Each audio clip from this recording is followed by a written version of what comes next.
तो ये बंदरों की यात्रा केवल बंदरों की यात्रा नहीं है, हम आप सबके जीवन की यात्रा है।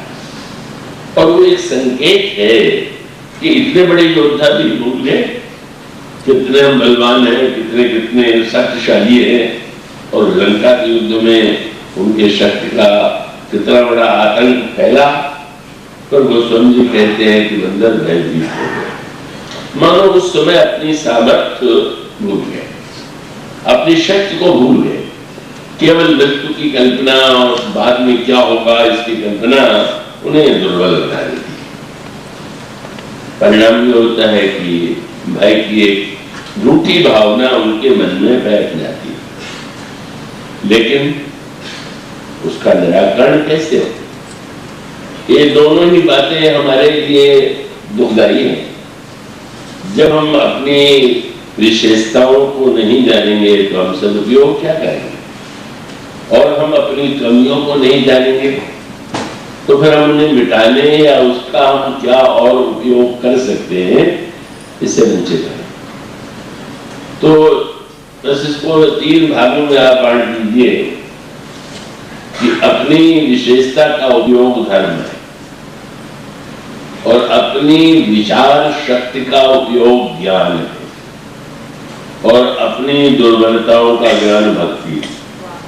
ये तीनों बातें हैं। जब आप शरीर को महत्व दें तो दिखाई देना ही चाहिए।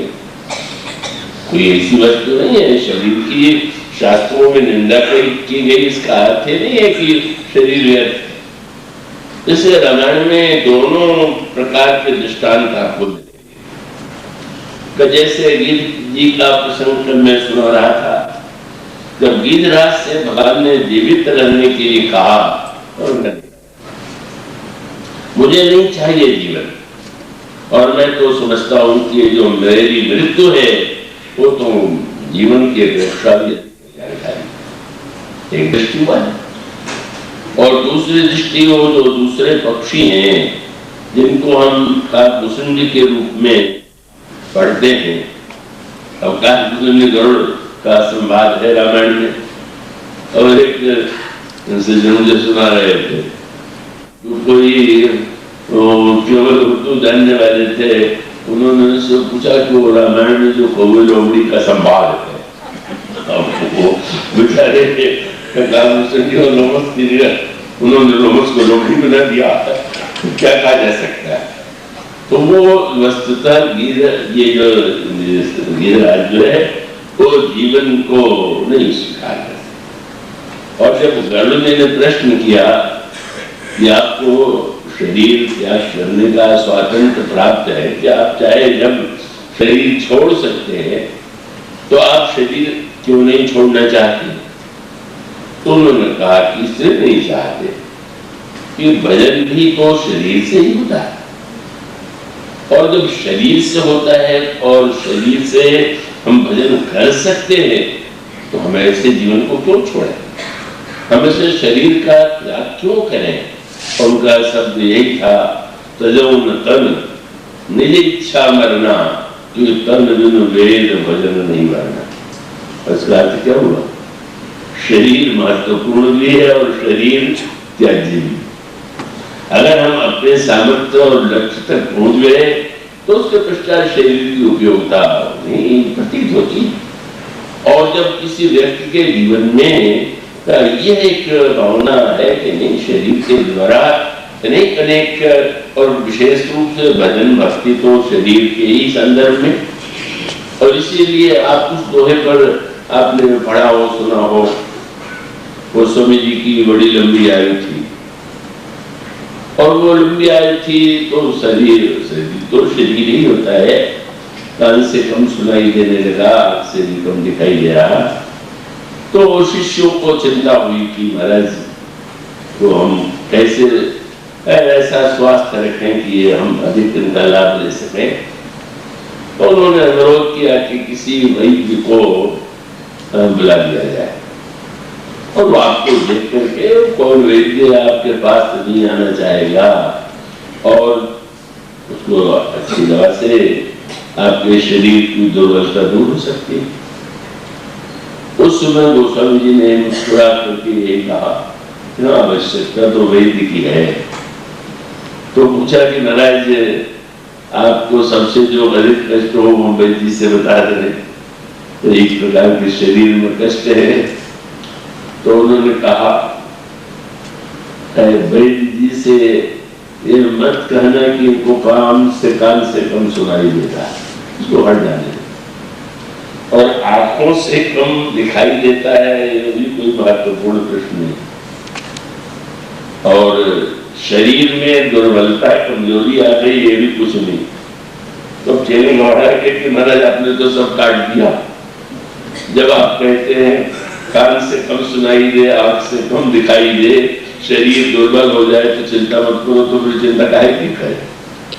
तो वो सभी ने राहुल जी ने कहा कि श्रवण घटो पूर्ण दृढ़ घटो और घटो सकल बल दे। दवा कौन नहीं घटना चाहिए, श्रवण घटो पूर्ण दृढ़ घटो घटो सकल बल देह। इते घटे घटे है न कछु घटे न हरिसो में। भगवान से प्रेम तो कम नहीं हो रहा।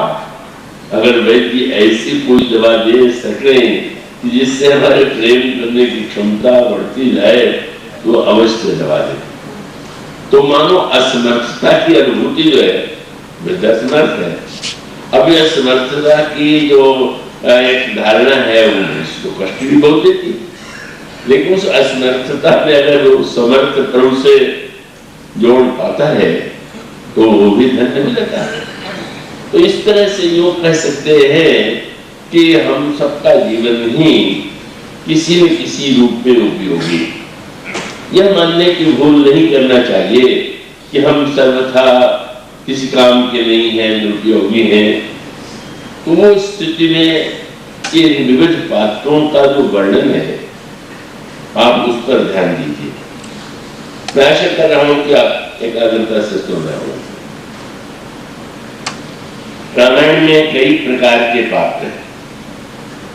अब साक्षात भगवान राम हैं तो उनके लिए तो कहना ही क्या है, का वो तो सर्वसमर्थ हैं और उनकी महिमा और उनके गुणों का वर्णन करना संभव नहीं है। और वो श्री राम जो हैं व्यवहार में तो उनको अनुकरणीय मान के चला जाता है कि वो मर्यादा पुरुषोत्तम है और उनका व्यक्ति को चाहिए कि वो अनुकरण करे या जैसा वे करते हैं वैसा करे। पर वो श्री राम तो उससे भी आगे हैं। श्री राम अनुकरणीय तो है ही, और राम ध्येय भी है और राम गेय भी।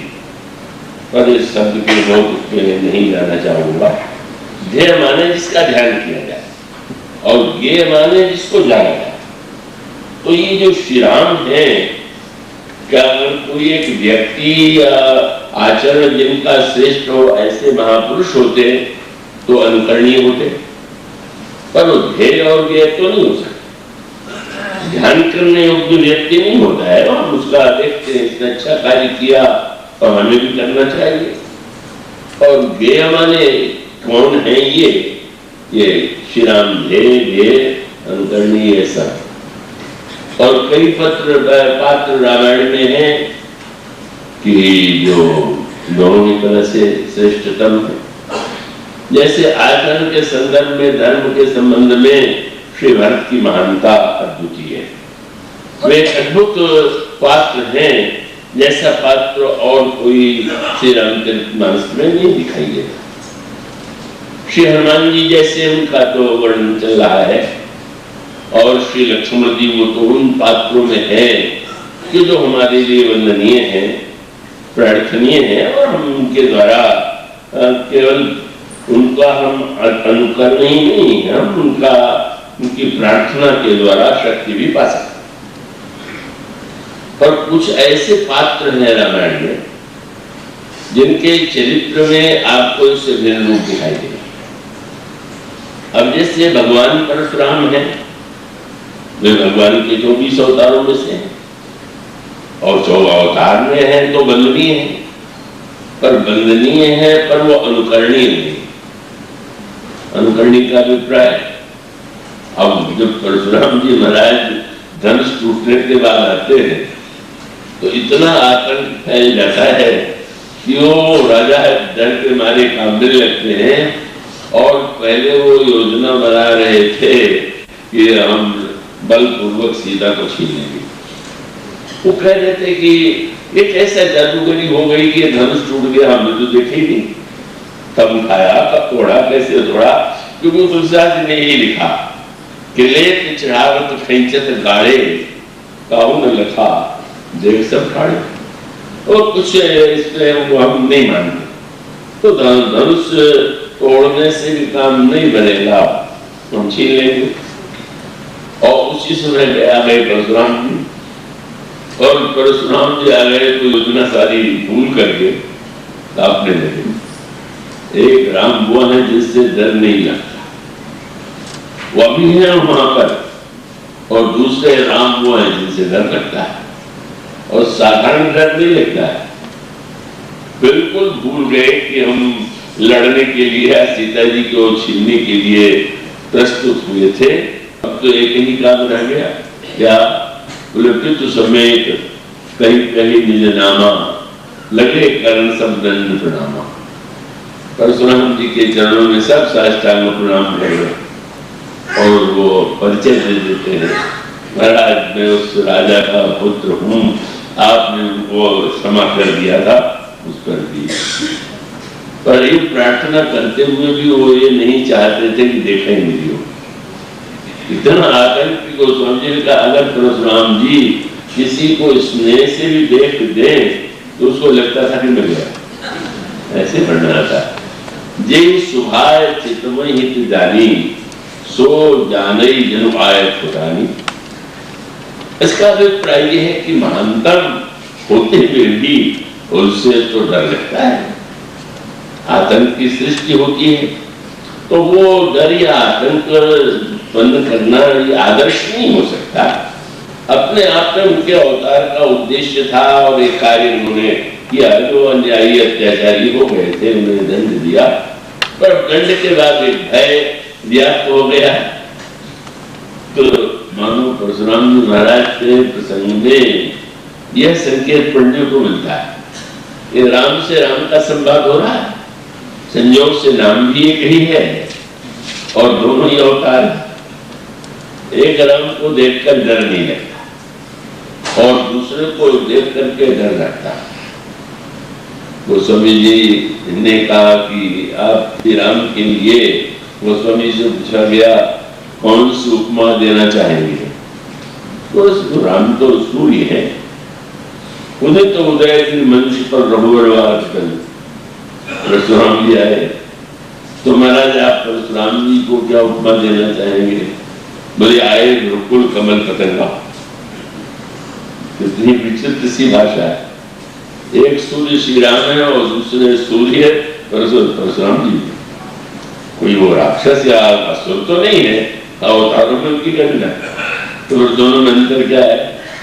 तो दृष्टांत के रूप में यूं कहें कि एक सूर्य जिसके लिए शब्द उन्होंने जोड़ दिया बाल पतंग, प्रातः सवेरे का सूर्य, तो सवेरे का सूर्य अच्छा लगता है, ठंड के दिन वो तो और भी व्यक्ति चाहता है निकले, पर जब देश की दोपहरी वाला सूर्य हो तो क्या व्यक्ति स्वागत कर पाता है? वो तो गर्मी से भाप करके अंधेरे में छिप जाना लगता है। तो इसका अभिप्राय है कि परशुराम जी के चरित्र में सामर्थ्य तो है, और उनको हम अपने जीवन का आदर्श नहीं बना सकते, उतना क्रोध या दंड देने की व्यग्रता।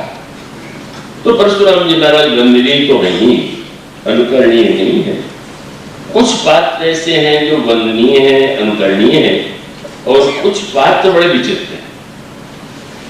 उन पात्रों में संपाति भी है, उन पात्रों में मरीच भी है, और उन पात्रों में बाली भी है। ये ऐसे विचित्र पात्र हैं, और ये बहुत समझने की बात है। रामायण में एक तरह के पात्र नहीं कि सब बहुत अच्छे हों, सब बड़े त्यागी हों, सब बड़े विरागी हों, सब बड़े बलवान हों, तो तरह तरह के। सुग्रीव जैसे नरभोगी तो भाग खड़े होते हैं, कोई समस्या आती है तो उससे भागने का ही प्रयास करते हैं। और श्री हनुमान जी के लिए तो शायद शब्द है। तो उसमें यह जो अंतर है, उस अंतर को यूं कहें कि जैसे बाली, तो बाली कैसा था, तो एक जीवन का भाग देखें तो बड़ी उसकी चेष्टा, उसका काम बड़ा निर्णय है, और दूसरी ओर वही बाली इतना ऊंचे उठ जाता है, ऐसा विरोधाभास बाली के जीवन में दिखाई देता है। और मारीच के जीवन की विशेषता भी, जो या तो रावण का आज्ञाकारी सेवक था और या अंत में भगवान की शरणागति के माध्यम से उसने आपको धन्य बना दिया। और संपाति का जीवन इसी प्रकार का। हम सब पात्रों की तुलना नहीं करना चाहेंगे, तो उसका सूत्र यही है कि जो वंदनीय है हम उनको प्रणाम करें, पूजा करें, जो अनुकरणीय है हम उनके पीछे चलने की चेष्टा करें। पर ये जो ऐसे पात्र की जो पहले बुरे थे और बाद में अच्छे बन गए, वो हमारे लिए बड़े उपयोगी।